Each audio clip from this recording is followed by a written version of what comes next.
રાજ્યના ખેડૂતો પાસેથી ખરીદાયેલ મગફળીનું 6,000 કરોડનું ચૂકવણું કરાયું હોવાનું જણાવતા પ્રવક્તા મંત્રી કૃષિ વિભાગની માર્ગદર્શિકા મુજબ કમોસમી વરસાદ દરમિયાન આગોતરું આયોજન કરવા અપાઈ સૂચના.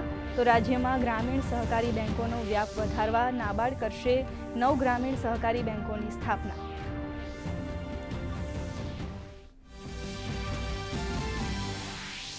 પ્રધાનમંત્રી નરેન્દ્ર મોદી નવા વર્ષે બનશે ગુજરાતના મહેમાન.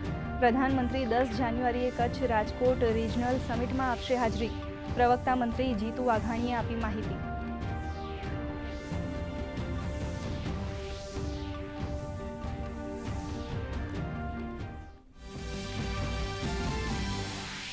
સુરત બનશે દેશનું પ્રથમ સ્લમ ફ્રી શહેર. છેલ્લા 2 દાયકામાં સુરતના ઝૂંપડપટ્ટી વિસ્તારમાં વસવાટ કરતી આબાદી 38%થી ઘટીને થઈ 5%. સાથે નવા વર્ષમાં સાયબર ફ્રોડથી સચેત રહેવા રાજ્ય સરકારની નાગરિકોને અપીલ.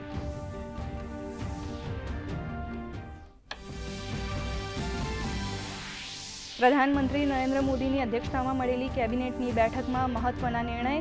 ₹20,668 કરોડના ખર્ચે મહારાષ્ટ્રના 2 પ્રોજેક્ટને મંજૂરી. મુંબઈથી ચેન્નઈ કોરિડોરમાં નાસિકથી સોલાપુરના કોરિડોર 6 લેન કરવા સહમતિ. તો કોરાપુટથી મોહના સુધીના NHના વિસ્તૃતિકરણને મંજૂરી. અમદાવાદમાં આવતીકાલથી ભારત એક ગાથા થીમ આધારિત ઇન્ટરનેશનલ ફ્લાવર શોનો થશે પ્રારંભ.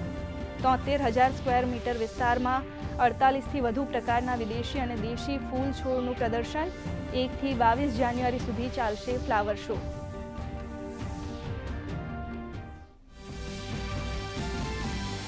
નવા વર્ષથી મોંઘી થશે એસટીની સવારી. આજે મધ્યરાત્રિથી ગુજરાતમાં એસટી બસના ભાડામાં 3%નો કરાયો વધારો. 27 લાખ મુસાફરોને થશે અસર. 9 કિલોમીટર સુધી કોઈ વધારો નહીં.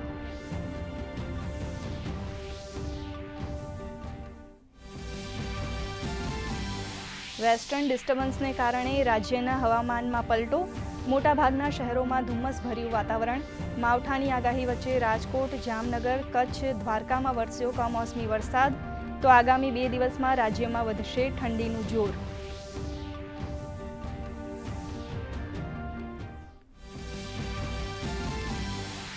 દેશ સહિત રાજ્યમાં નવા વર્ષને વધાવવા લોકોમાં ભારે ઉત્સાહ. પર્યટક અને ધાર્મિક સ્થળો પર સહેલાણીઓનો ભારે ધસારો. રાજ્યમાં 31 ડિસેમ્બરની ઉજવણીમાં નાગરિકોની સુરક્ષા વ્યવસ્થા જળવાઈ રહે તે માટે પોલીસની વિશેષ તૈયારીઓ.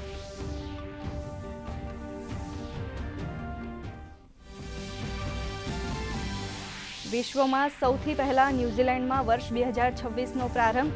ન્યૂઝીલેન્ડના ઓકલેન્ડમાં નવા વર્ષના વધામણા. આતશબાજી સાથે ઓકલેન્ડમાં નવા વર્ષનું સ્વાગત. તો ઓસ્ટ્રેલિયાના સિડની ખાતે પણ નવા વર્ષની ભવ્ય ઉજવણી.